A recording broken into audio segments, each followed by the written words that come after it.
parents. I went through a lot of struggles instead of even bringing up.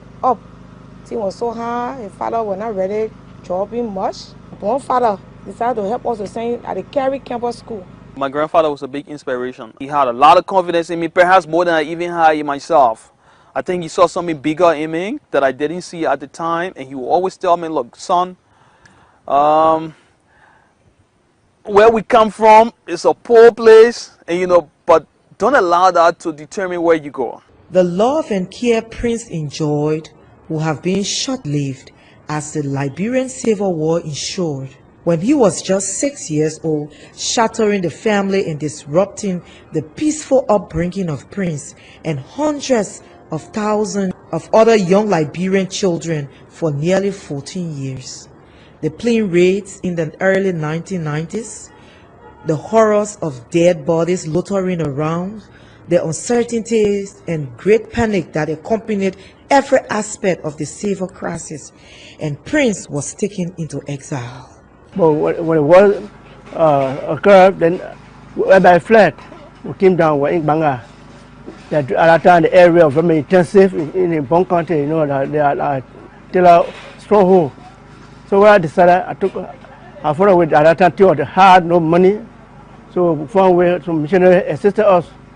But all the children, the much smaller, all moved to the Ivory Coast. We then decided to attend refugee school. Things were not stay fine, but I was there. I told my husband, I said, I think I got to stand by your side to help the children to go to school. So decided to start selling kerosene as a face iron soap. Share the kerosene between Prince and his cousin. Every evening they go sell. There was a need, and I had to play a role. And so, yes, I would sell kerosene, around the community after school. And then, of course, I sold donut as well. But these were all experiences that I needed. As things subsided, the family came home because life in exile was demanding a lot from them as refugees. Prince later in the years moved on from Cary Campus School to Cottington Community School and then to St. Lawrence Catholic School in Ganta, Nima County, where he had a life-changing encounter with the YMCA. He later joined the YMCA High Y Club and in 7 years rose to become the vice president and president of his school High Y Club. When I went to the YMCA, I went with a hunger to tap deep from within. I started to attend Hawaii meetings. There were leadership trainings coming up. I took advantage of that, signed up, attended one or two of them. And then I realized that